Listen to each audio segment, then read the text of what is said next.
Assalamualaikum warahmatullahi wabarakatuh. Saya Naura Anifasa Hasika dari kelas 11 MIPA 1 dengan nomor absen 31. Di sini saya akan meresensi sebuah novel yang berjudul Laskar Pelangi. Berikut beberapa identitas buku dari novel ini. Yang pertama, judul buku Laskar Pelangi, penulis Andrea Hirata, negara Indonesia, bahasa Indonesia, genre roman, penerbit Bentang Pustaka Yogyakarta, tahun terbit 2005, halaman 529 halaman, nomor ISBN 9793062 797. Novel Laskar Pelangi menceritakan kehidupan 10 anak yang tidak mampu, tetapi memiliki semangat juang untuk melanjutkan pendidikannya di Kampung Gantung, Kepulauan Bangka Belitung.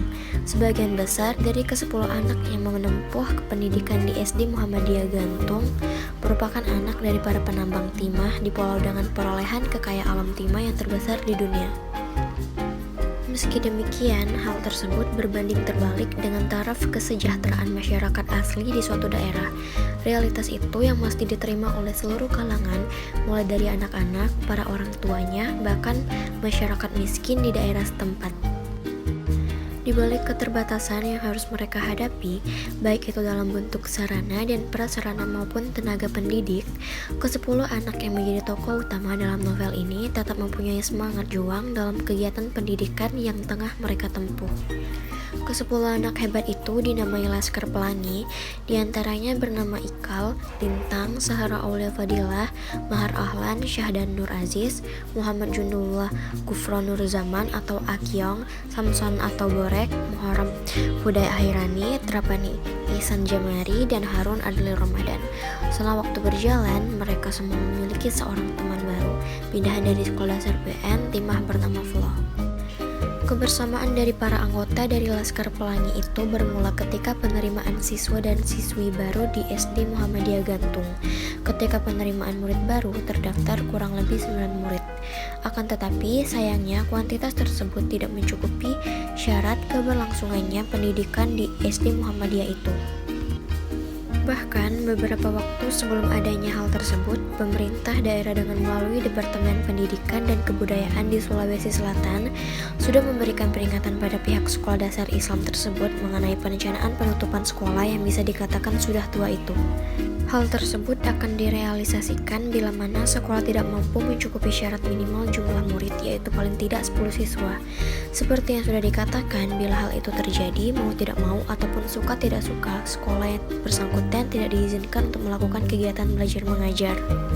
Seluruh orang tua atau wali, calon siswa, Bu Muslimah, dan Pak Harfan pun memiliki harapan penuh menunggu kehadiran siswa ke-10 agar dapat menyelamatkan sekolah dasar Muhammadiyah.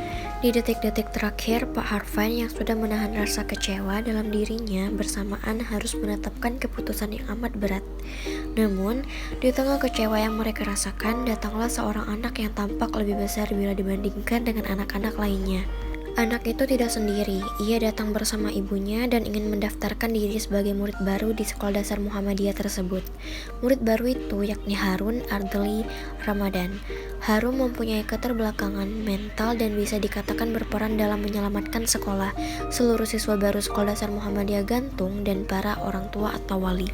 Kebahagiaan dan rasa haru pun tampak jelas di wajah Pak Harfan dan Bu Muslimah. Selama kegiatan belajar dan mengajar yang mereka lalui, didampingi pula oleh seorang guru dengan dedikasi yang tinggi akan ramah pendidikan, yaitu Bu Muslimah. Ia mempunyai kepribadian yang sangat baik, sabar, piawai dalam mengajar murid-muridnya belajar, penyayang, dan sebagainya.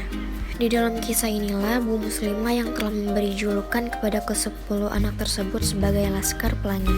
Tidak hanya Bu Muslimah, ada Pak Harfan Effendi Nur yang bersedia merangkap jabatan, yakni guru sekaligus kepala sekolah dasar Muhammadiyah Gantung.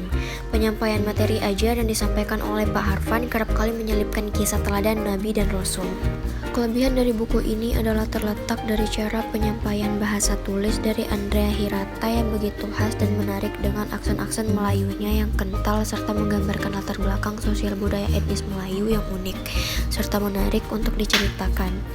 Buku ini juga memuat tentang kisah persahabatan serta ketabahan dalam menghadapi segala tantangan hidup.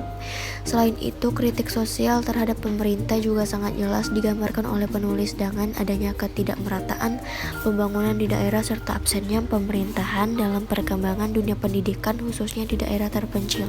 Kekurangan dari novel ini yakni terletak pada pengaburan waktu, tempat, dan nama tokoh dalam novel tersebut. Novel ini diadaptasi dari pengalaman masa kecil penulis yang berarti kisah di dalamnya merupakan sebuah fakta, mengingat banyak kritik sosial yang terdapat dalam novel Laskar Pelangi. Waktu dalam novel tersebut sengaja dibuat kabur dan terkesan abu-abu sehingga masalah-masalah sosial pada saat itu terasa sangat kabur dan tidak jelas. Kesimpulan dari novel ini yaitu di novel ini kisah perjalanan para anggota Laskar Pelangi dalam menjalankan pendidikan di Sekolah Dasar Muhammadiyah Gantung ditemani oleh berbagai ragam emosional, mulai dari rasa bahagia, dramatis, hingga mengharukan sekalipun. Baiklah, ini saja resensi novel Laskar Pelangi dari saya. Mohon maaf apabila ada kesalahan atau tidak lengkap dari apa yang sudah saya jabarkan. Terima kasih dan wassalamualaikum warahmatullahi wabarakatuh.